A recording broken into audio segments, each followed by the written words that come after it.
الله أكبر الله أكبر. بسم الله الرحمن الرحيم. Sebelum kita lanjut, jangan lupa subscribe, like, komen, dan share. Terima kasih. Jazakumullah. Ini Quran yang dipakai di negara-negara Afrika Utara. Menjadi Quran resmi negara Maroko, dipakai di Tunisia, Aljazair. Saya punya contoh Quran yang lain.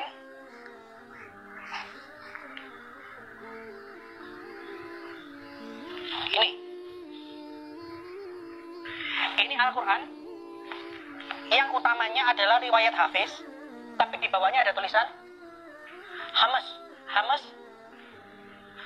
riwayah Ibnu Katsir. Hamas itu catatan pinggir. Ini contohnya begini. Yang utama adalah versi Qurannya riwayat Hafiz. Hamas catatan pinggirnya adalah berdasarkan riwayat Ibnu Katsir. Saya bawa Quran yang ketiga. Ini hampir sama dengan ini.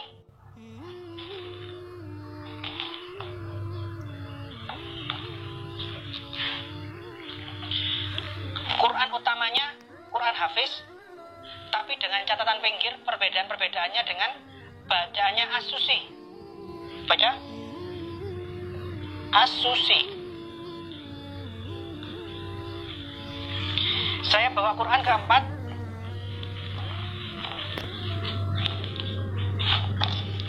Ini Quran tapi bentuknya dibagi 30 juz.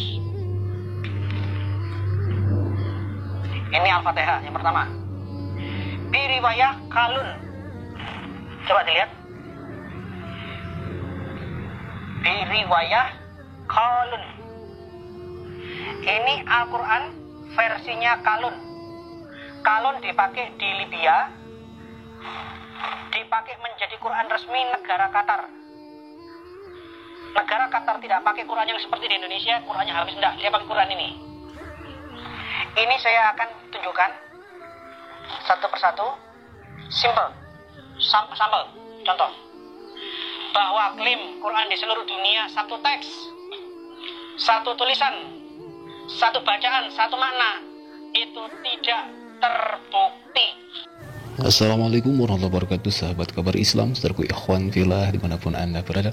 Semoga tetap dalam lindungan Allah Subhanahu Wa Taala. Allah jaga iman Islam kita hingga ajal tiba, harapan wafat dalam keadaan husnul khatimah. Amin ya Allah ya Rabbal alamin. Sahabat saudaraku ikhwan fillah, kembali Gracia Fellow ya, coba membuktikan bahwa Al-Quran itu bohong, Al-Quran itu palsu dengan pengetahuan yang sangat minim, dangkal, hanya memperlihatkan kebodohan saja.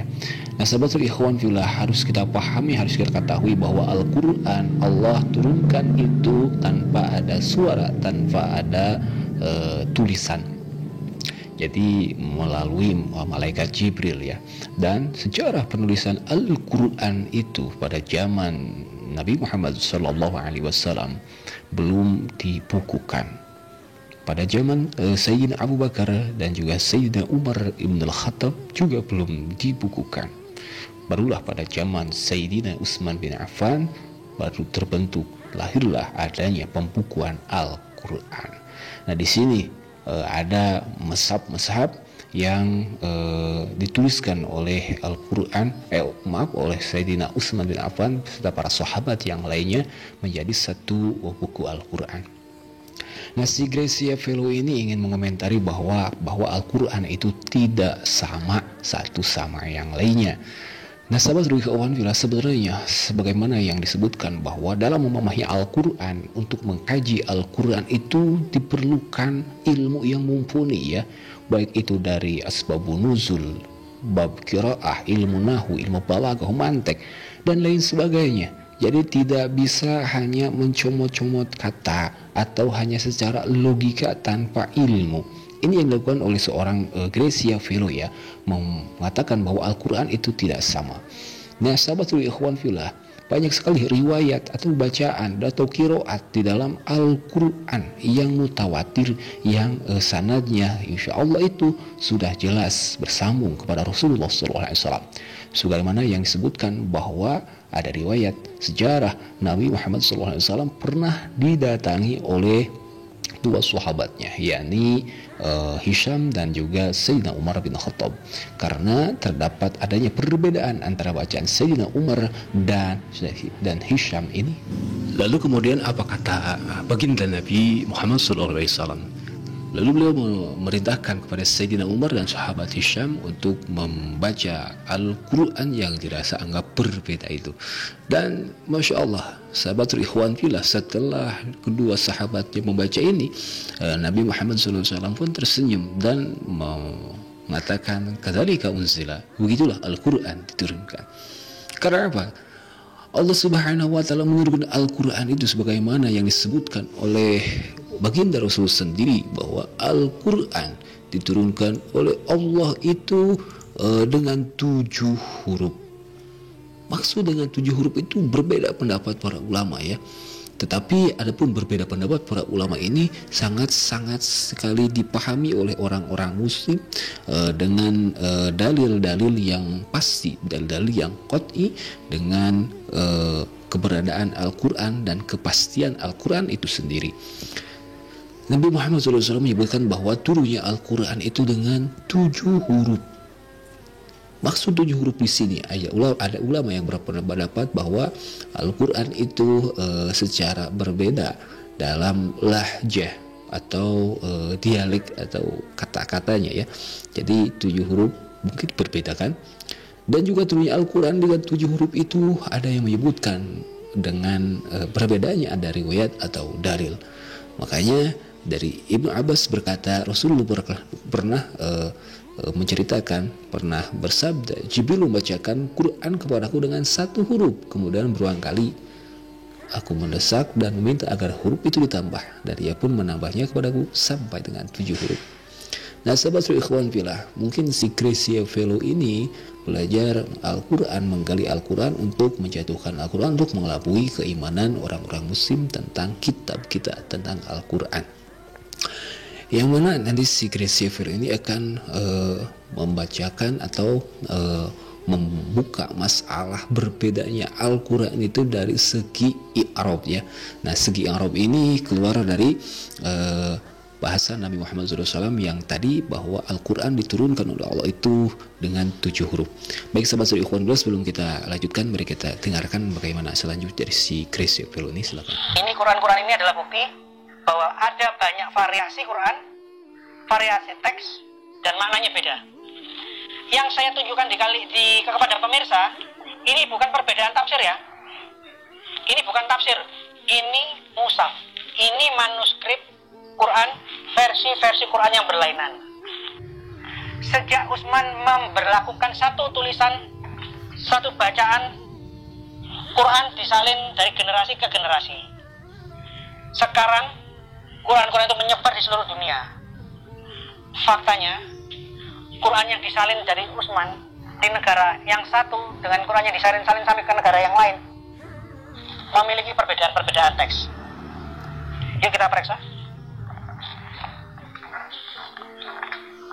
Sekarang kita lihat Quran waris dari negara Maroko. Mari kita lihat perbandingannya dengan Quran Hafiz. Di semua Android kita bisa lihat Quran Hafiz. Ayo buka surah Al-Baqarah, surah kedua, ayat 85. Bisa lihat? Bi ghafilin ama, ini tuh tak malun, titik 2-nya di atas ya. Tak malun yang engkau kerjakan. Sekarang kita lihat versi Maroko.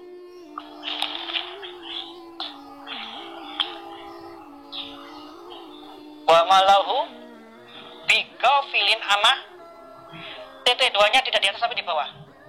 Ya malun. Di sini yang dipakai di Indonesia tak malun, dari yang kalian, engkau, you, kerjakan. Versi Maroko Bigofilin ama ya'malun. Yang mereka. Di sini kalian kerjakan. Di Quran Maroko bukan you tapi they dan. Sekarang pertanyaannya, katanya hafal sampai titik koma. Hanya ada satu tulisan, satu bacaan, satu teks. Kenapa ada perbedaan seperti ini?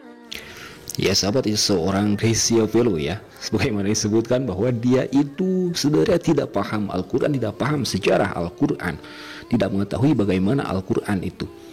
Dia mungkin tidak mengetahui bahwa Rasul dalam hadis Bukhari mengatakan bahwa Al-Quran itu diturunkan kepada Rasul itu dengan 7 huruf. Dan 7 huruf ini banyak sekali makna 7 huruf. Dan di antara yang dimaknai dengan 7 huruf ini adalah dengan adanya perbedaan pendapat tentang pengertian 7 huruf di dalam membaca menulis Al-Quran. Walaupun ada perbedaan dalam penulisan Al-Quran, toh pada zaman dahulu kala manuskrip Al-Quran, kalau kita lihat ya, manuskrip tertua Al-Quran itu tanpa adanya harakat. Juga tidak ada titik apapun di atas ataupun di luhur ya, baris harakat tidak ada. Nah, ada pendapat yang menjurus kepada Rasulullah SAW sebagaimana disebutkan tadi perihal sejarah Sayyidina Umar dan sahabat Hisham ini.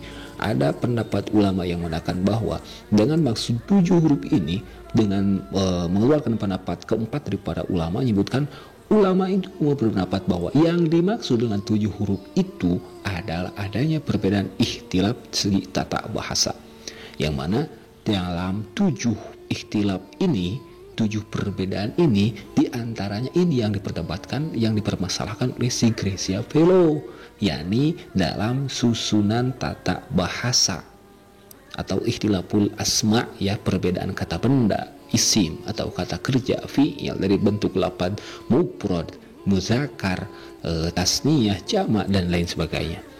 Nah, sahabat ikhwan fillah, kalau mau mempelajari Al-Quran itu harus kepada ahlinya Al-Quran. Toh, bagaimana dengan riwayat-riwayat yang berbeda? Kok bisa riwayat berbeda?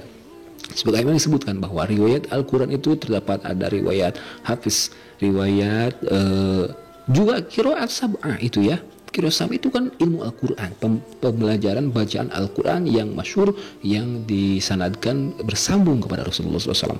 Nah, sahabat serugi ikhwan fillah, pada umumnya Indonesia ini, negara kita, menggunakan qiraah riwayat Hafiz, yang mana itu adalah salah satu dari seorang riwayat murid dari Imam Asim sendiri ya, yang menjadi kan riwayat Al-Quran, pembacaan Al-Quran itu terbesar ada 2, ada riwayat Imam Asim dan juga Imam siapa lagi itu ya, kalau salah lupa lagi saya, Imam Asim. Dan Imam Asim ini mempunyai murid, yakni muridnya itu adalah Hafiz, dan Hafiz ini dipakai di Indonesia bacaan Al-Qurannya dan juga tulisan Al-Qurannya. Di negara-negara lain berbeda karena riwayatnya pun juga berbeda, tetapi masih satu sanad kepada Rasulullah SAW. Nah, sahabat seluruh ikhwan fillah, betul si Gracia Velo ini mempermasalahkan tentang penulisan dalam surah Al-Baqarah ayat 85 ya, di akhir surat Bismillahirrahmanirrahim, wa mallahu bighafilin amma ta'malun. Dan di sebagian cetakan Al-Quran versi ras yang lain itu dibaca amma ya'malun. Sebenarnya ini tidak ada masalah ya, karena itu berbeda riwayat. Kalau amma ta'malun emang itu sudah riwayat Hafiz, kalau dibaca amma ya'malun itu riwayat Warsh ya. Nah, lafaz ta'maluna maupun ya'maluna itu berawal dari kalimat asalnya itu fi'il madhi amila ya. Kalau ta'malun atau ya'maluna itu fi'il mudhari, kalau amila itu fi'il madhi kalimat asalnya, yakni amila ya'malu. Amila fi'il madhi, ya'malu fi'il mudhari, membawa zaman hal atau istiqbal. Nah, ya'maluna ta'maluna ini berbeda. Bagaimana berbeda? Satu secara riwayat, adapun perbedaannya itu tidak merubah kepada makna atau tujuan yang disampaikan oleh Allah Subhanahu wa taala. Amma ta'maluna, ta'maluna fi'il mudhari di sini mempunyai dhamir, ada waw dhamir ya, waw dhamir jama, dan ta'maluna ini menunjukkan kepada jama muzakkar mukhatab. Jadi ta'maluna yang kalian kerjakan, adapun kalau ya'maluna ada waw jama, namun waw jama di situ adalah menunjukkan kepada jama muzakkar gaib, yakni apa yang mereka kerjakan. Kalau jama itu tiga, lebih dari tiga ya, tiga dan seterusnya. Kalau mufrad satu, kalau tasniyah dua, dan kalau jama tiga dan lebih dari tiga. Itu sahabatul ikhwan fillah secara ilmu nahuna. Jadi perbedaan dari lafaz ta'maluna ya'maluna ini bukan satu-satunya yang ada terdapat dalam Al-Qur'an. Coba riwayat dalam pembacaan surah Al-Fatihah dalam Maliki Yaumiddin, ada yang baca Maliki, ada yang baca Maliki, tetapi itu tidak merubah kepada makna dan tujuan tentang Al-Qur'an itu sendiri. Jadi yang mana saja dibaca boleh, yang penting tahu ilmunya. Itu mungkin itu sahabat ikhwan fillah, semoga bermanfaat. Cukup sekian, mohon maaf ya kata hilaf. Hadanallahu wa iyyakum ajmain. Wassalamualaikum warahmatullahi wabarakatuh.